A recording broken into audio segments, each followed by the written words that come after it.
It was football season. Our high school was always big on football games because our football team was actually good, and there's nothing else to do in our boring country-ass town. One day at school, we were in some joke of an elective.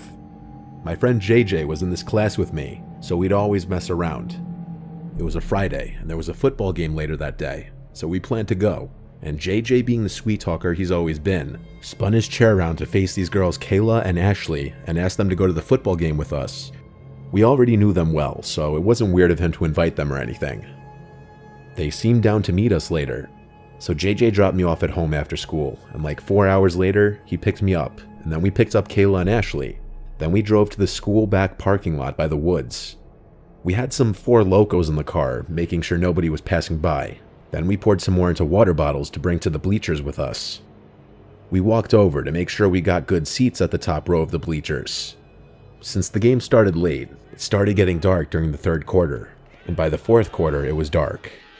Our team was losing pretty bad for a change this game, so bad even that a lot of the kids in the bleachers were leaving early. We just stayed, planning on hanging out on the field after anyway. The game ended and our team lost really bad, and so the field and bleachers were quiet. People were scurrying off the bleachers. The team rushed back inside the locker room in embarrassment, and the away team slowly made their way back to the buses. Within 10 minutes, we were among the only people left in the bleachers, minus a couple others and maybe a couple people in the field. We were honestly drunk by this point, and the team's defeat wasn't ruining our fun. When the field lights turned off, it was basically pitch black here minus the moonlight. Everyone was gone. We went to go lay in the field.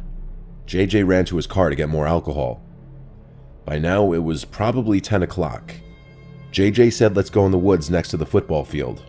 The girls of course were scared, and that's why the idea seemed fun. When they wouldn't budge, we both got up and ran towards the woods, leaving them alone in the dark, knowing they'd get scared and follow us, which they did. We crawled under the little ripped chunk of fence that kids would use to get into the woods, and then started walking down the little hill into the woods. The girls were very reluctant to follow, but they did. We ran ahead to lose them and hide just to mess with them. As soon as they heard us running, they both yelled to stop. They tried to keep up, but we lost them and hid behind a couple trees. We hid and laughed for a few seconds. Then JJ patted me and told me to look in that direction. And though it was dark, we could see, perhaps only because of the moonlight barely finding its way through the trees, a towering black figure maybe 15 feet away from us, standing between two trees. It was a horrifying sight. Then they spoke. It was a woman's voice, and she said, "You kids shouldn't be in here." We just stood there and looked in silence at the figure of the apparent woman. But we both noticed she seemed to be getting bigger and closer very quickly, yet we didn't see the legs moving, or what we assumed were legs. And we heard no footstep sounds. JJ and I turned and ran. We ran and called the girls' names until we found them. Then they followed us out of the woods. We told them to just follow us to the car and run. At the car, we finally told them that some 7-foot-tall woman was in the woods. JJ said that if I hadn't seen it as well, he would have thought that he saw an apparition. The girls were freaked out, asking us to tell them that we were kidding, but we weren't. We watched from the car to see if anyone came out of the woods. No one ever did. The biggest question is, why would an older woman be in there at night alone? It's not like it was a nature trail, it was a fenced-off wooded area. Our school didn't have security back then either, so it wasn't that. The four of us went to go hang out at JJ's after, and I'll leave the rest of that night to your imagination.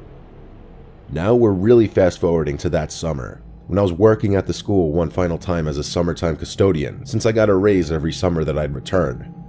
There were about 4 of us in the building, 2 older custodians, and myself and another 18-year-old. I was in the center courtyard of the school mowing the grass when I spotted someone at an upstairs window. It was an older woman. She looked like 65 maybe from the distance, with short curly hair, but her face was kind of blurred behind the glare of the window. I stopped mowing, looked at her, and waved. She didn't wave back. She didn't even move. I basically ran inside to where my boss was and asked who that woman upstairs was. He asked who. I told him to follow me. She was in one of the math classrooms. I led him to the upstairs math hallway.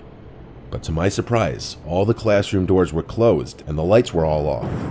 The classroom it looked like she was in was empty. My boss told me there was no one else in the building and that I need to drink some coffee. He went back downstairs, so I did the same. I was genuinely freaked out.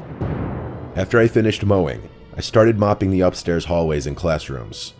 Eventually, I was in the math hallway, and I would be mopping every last classroom floor up there, so I opened all the doors and turned on all the lights.